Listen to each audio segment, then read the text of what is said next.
Joyce Odidison here. So let's talk about why your employees' well-being can be a risk or an asset to your organization. Many times when we talk about workplace wellness, organizations think that, and many leaders and providers believe, oh, we're going to get wellness activities and we're going to ensure that people are doing wellness activities at work and we encourage them to. But there's research from Gallup poll that shows your employees' well-being has a direct impact to your business bottom line.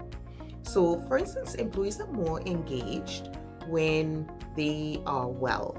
Because if you're not feeling well, if you come into work and you're not feeling well, you're stressed, you're worried, you have things on your mind, you cannot be as creative and innovative as you need to be to move things along, to be competitive, to get your company to that place where you're competing or positioning yourself in the market. It's a given. And the other factor is that employees who are not doing well, and we talk about employees' well-being, and that let's expand that. That looks at their level of happiness, their relationships, how well they're doing in their relationships with their family members, immediate in their intimate relationships. All of those factors play a lot into employees' ability to be well and their well-being at work. Financial stress, that's another one that causes people to stay up at night, not being able to pay bills and make ends meet. That's one challenge. And that's an area of well-being that organizations need to ensure that they're teaching the employees and supporting the employees to grow in that area. Another key area that you need to think about for well-being for your employees is the ability to learn and to grow. Are you stimulating learning and growth? Because employees factor in, how is my work of value? Right? Is my work stimulating? Is it of value? Am I excited to get up to go to work? Are they coming to work energized, happy, looking forward to participating, being part of the team, sharing, bringing their perspectives? Or are they watching the clock? Like, what time is it? Right, okay, 1 more hour, 2 more hours, 3. Are they counting down the hours, or are they looking at the clock and saying, oh, I got so much more to do, time is going by too quickly, right?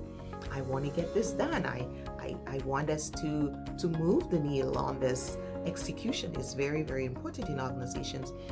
So employees' well-being looks at their sense of happiness, their sense of fulfillment, their sense of commitment in their lives, in their relationship. And this is not just about work. Work is a significant, important aspect because everybody needs to work, right? Everybody has to work, earn an income. And even people who have money are telling you that working keeps them focused. It gives them purpose. So more than just earning an income, our work's supposed to be motivating. It's supposed to be compelling. It's supposed to give us meaning and purpose, or adding to the meaning and purpose in our lives. So having good family relationships, having good community, having good connections, those are all part of your employee well-being. And as an employer, you're not expected to sit down with every employee and say, how are you doing in your relationship? How well are you doing? What you are going to do, and what's the best thing you can do, is ensure that they're equipped with the tools so that they can implement well-being in their lives. They can be well. They can do the steps and take the actions necessary to experience well-being. Because in order for one to have a fulfilled, happy, committed life, healthy life, they have to make some good decisions, right?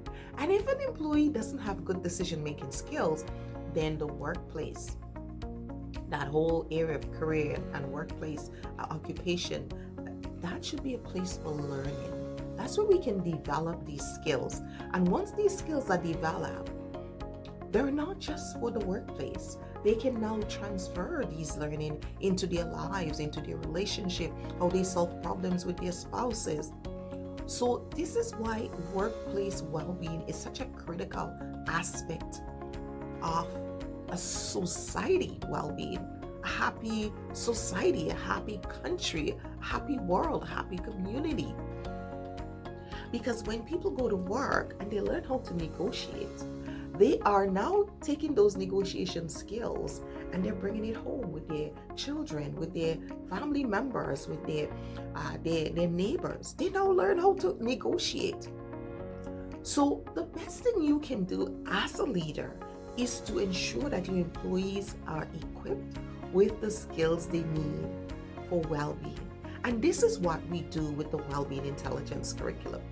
We provide the skills and the competencies for overall well-being, because your employee is not just someone who shows up at work. There is a whole life. There's a very holistic aspect to employing someone. When you employ someone, you're supposed to help them better their lives. When an employee sits down in an interview and you ask them what questions do you have, or you're interviewing them and you call them up to get the job, they're thinking, wow, this is an opportunity to improve my life. And as an employer, that's a contract you're signing. I am going to expose you, I'm going to equip you with not just the paycheck, but also the skills and competencies so you can manage your life better, so you can attain well-being. Because a job gives us the finances that will help us to move to financial well-being. But if we don't have the decision-making skills on how to use the money, how to save it,